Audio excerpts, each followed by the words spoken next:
परमेश्वर का धन्यवाद हो कि आज इस वचन के लिए, क्योंकि हमारे लिए क्या खास है। आज इस दिन में हम इकट्ठा हुए, इस दिन में प्रभु यीशु मसीह जी उठे।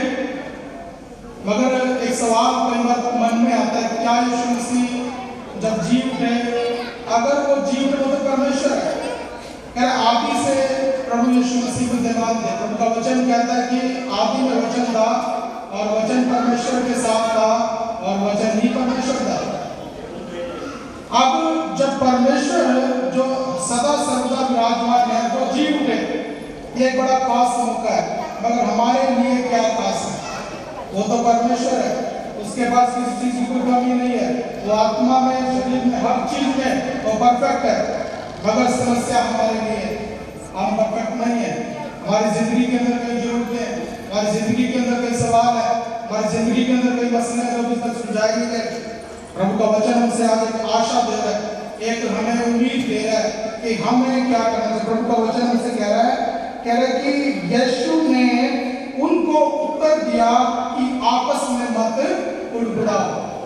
प्रभु यीशु मसीह अपने लोगों से कह रहे हैं कि आपस में मत उड़ाओ। क्या पता किस बात को लेकर उनके बीच में मसले चल रहे थे, क्या जाने उनके बीच में किस बात को लेकर वो परेशानी थी, क्या जाने उनके बीच में किस बात को लेकर वो उलझन में फंसे हुए थे।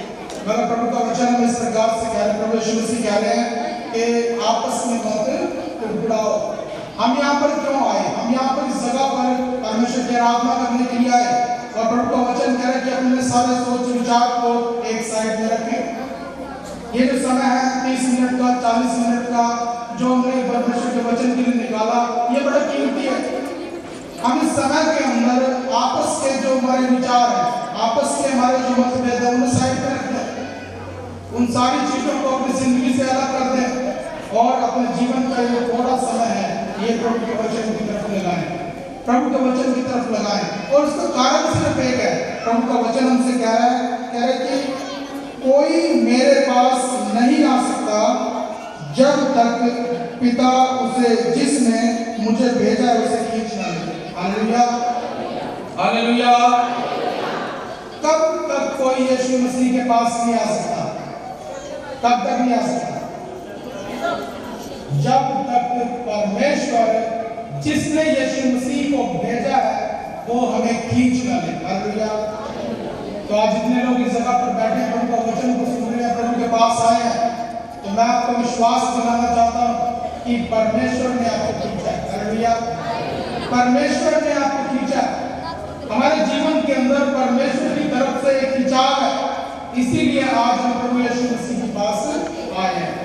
और इसके अलावा कोई दूसरे रीजन हो सकते हैं, मगर सबसे पहली बात यही है कि परमेश्वर ने हमें अपनी तरफ खींचा है। कितना सौभाग्य की बात है, कितनी बड़ी बात है कि जमीन आसमान के बनाने वाले परमेश्वर ने हमारे ऊपर ध्यान लगाया है। जमीन आसमान के बनाने वाले परमेश्वर ने हमें अपनी तरफ खींचा, हमें अपनी तरफ बुलाया है। हमारे जीवन के अंदर परमेश्वर की इच्छा है कि हम उसके पास आए। Hallelujah, hallelujah. हमारे जीवन के अंदर परमेश्वर की इच्छा है कि हम उसके आसपास रहें। और चीज यहाँ पर लिखी हुई है, और मैं उसे अंतिम दिन जिला उठाऊंगा। यदि परमेश्वर की योजना आपके जीवन में है, यदि परमेश्वर की योजना मेरे जीवन में है, यदि परमेश्वर ने हमें आज के दिन में या हमेशा से अपनी ओर खींचा है, हमारे जीवन में एक इच्छा रखता है कि मेरे लोग मेरे आसपास रहेंगे, तो परमेश्वर का वचन एक वादा कर रहे हैं। प्रभु यीशु मसीह यहाँ पर कह रहे हैं कि मैं उसे अंतिम दिन फिर जिला उठाऊंगा। हालेलुया। यदि हम परमेश्वर के द्वारा खींचे गए हैं, यदि हम परमेश्वर के द्वारा बुलाए गए हैं, तो इस बात का विश्वास रखें कि प्रभु यीशु मसीह हमें भी मुर्दों में से जिलाएगा। हालेलुया। मुर्दों में से जी उठने की वैल्यू क्या है? आज से 2000 साल पहले एक व्यक्ति मुर्दों में से जी उठा था, वो प्रभु यीशु मसीह थे। आज हम सब उसी के नाम से इस जगह पर इकट्ठा है। कोई इस बात को भुला नहीं सका, कोई इस बात को इग्नोर नहीं कर सका। किसी को पता नहीं थी, ना इंटरनेट का ना कुछ थी, ना कोई लिखने पढ़ने की इतनी एडवांस टेक्नोलॉजी थी, मगर आज तक ये बात हमारे और आपके बीच में चर्चा का विषय है कि प्रभु यीशु मसीह मुर्दों में से जीवित है। तो प्रभु यीशु मसीह का मुर्दों में से जी उठना एक बड़ी बात थी। Hallelujah, hallelujah. और ये आज भी हमारे लिए बड़ी खास बात है। और प्रभु का वचन हमसे कह रहा है यदि हमारे जीवन के अंदर परमेश्वर की तरफ से खिंचाव है, यदि हमें परमेश्वर चाह रहे हैं कि हम उसकी संगति में समय बिताएं, यदि हमसे परमेश्वर की इच्छा है कि हम उसके पास आए, तो प्रभु का वचन कह रहा है कि यीशु मसीह हमें मुर्दों में से जिला उठाएगा। हालेलुया। और ये मुर्दों में से जी उठना कैसा होगा? कैसा होगा मुर्दों में से जी उठना? सेम जैसा जिन शक्तियों के साथ, जिन सामर्थ्यों के साथ प्रभु यीशु मसीह मुर्दों में से जी उठे, उन्हीं चीजों के साथ हम भी मुर्दों में से जी उठेंगे। Hallelujah, hallelujah. हमारे जीवन की सारी परेशानियां, रोग, बीमारियां, दुख, संकट और चैलेंजेस सब यीशु मसीह के नाम से उस दिन खत्म हो जाएंगे। प्रभु का वचन हमसे कह रहा है, एक प्रॉमिस कर रहा है, एक वादा दे रहा है कि प्रभु यीशु मसीह कह रहे हैं कि जो भी प्रभु यीशु मसीह कह रहे हैं, जो भी पिता के द्वारा खींचे गए, जिनके जीवन में एक दिन जिलाए जाएंगे। हालेलुया। ये कौन कह रहा है? ये मैं नहीं कह रहा, ये परमेश्वर का वचन कह रहा है। और इस वचन के अंदर भी प्रभु यीशु मसीह कह रहे हैं कि मैं उसे मुर्दों में से जिला उठाऊंगा। किस दिन? अंतिम दिन। क्या विश्वास कर सकते हैं हम इस बात पे जो प्रभु ने बोली? प्रभु ने खुद कहा, यदि और कोई बोलता तो मैं शक होता, मगर प्रभु यीशु मसीह खुद कह रहे हैं मैं अंतिम दिन उसे फिर जिला उठाऊंगा। तो आज के दिन में मैं एक चुनौती आप सबको देना चाहूंगा। जब कभी भी आपके आत्मा में ऐसा खिंचाव महसूस हो कि मुझे प्रभु के पास जाना है, मुझे प्रभु से प्रार्थना करने के लिए अलग समय में जाना है, मुझे वचन के लिए बैठना है, मुझे सेवा के लिए निकलना है, मुझे परमेश्वर की संगति में जाना है, तो इस खिंचाव को इग्नोर न करें। हालेलुया। इस खिंचाव को इग्नोर न करें, इस अगुवाई को कभी भी अनाज्ञाकारी न बने। जब परमेश्वर आपको खींचे अपनी संगति की तरफ, अपने कामों की तरफ, अपनी बातों की तरफ, अपने विचारों की तरफ, तो फिर उसे इग्नोर न करें। क्योंकि प्रभु का वचन कह रहा है जिनके जीवन के अंदर परमेश्वर की तरफ से, पिता की तरफ से खिंचाव है, जो लोग परमेश्वर की अगुवाई को पाते हैं, उसके पास आने के लिए उनके जीवन में परमेश्वर के काम देखेंगे। और वो सबसे बड़ा काम होगा कि हम मुर्दों में से जी उठेंगे। Hallelujah, hallelujah. एक व्यक्ति मुर्दों में से जी उठा 2000 साल पहले, और उसके लिए आज तक सेलिब्रेशन हो रहे हैं। सोचो जब करोड़ों अरबों लोग बिना गिनती के, जिन्हें गिना न जा सके, ऐसी भीड़ मुर्दों में से जी उठेगी, तब क्या होगा? हालेलुया।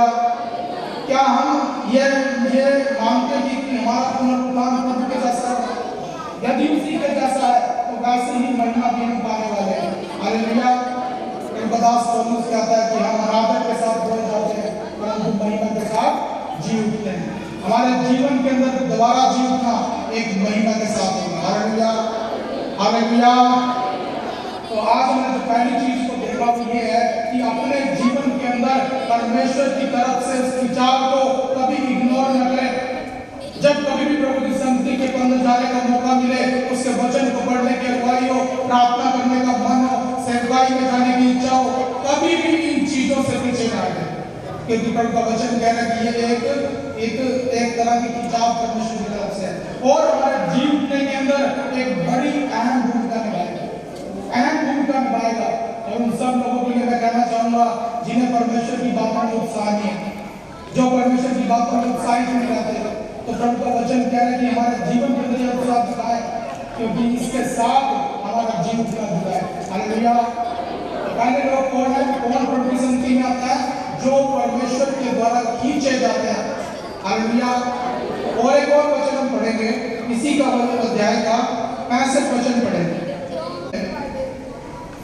और उसने कहा, इसीलिए मैंने तुमसे कहा था कि जब तक किसी को पिता की ओर से यह वरदान न दिया जाए, तब तक वह मेरे पास नहीं आ सकता। हालेलुया। दूसरे तरीके से परमेश्वर कैसे बुलाते हैं अपने पास? एक वरदान देते हैं, वो अपने पास आने के लिए वरदान देते हैं। वो प्रभु का वचन प्रभु यीशु मसीह एक बार फिर से हम सबसे कह रहे हैं कि कोई मेरे पास नहीं आ सकता जब तक वो पिता के द्वारा वरदान पाए। हालेलुया। आप चंगाई का वरदान और अन्य भाषा का वरदान, भविष्यवाणी का वरदान, बुद्धि और ज्ञान के वचन का वरदान और बड़े बड़े काम करने का वरदान, बहुत ज्यादा कीमती हो चुके हैं। आज सब लोग इसके पीछे ढूंढने लगे हुए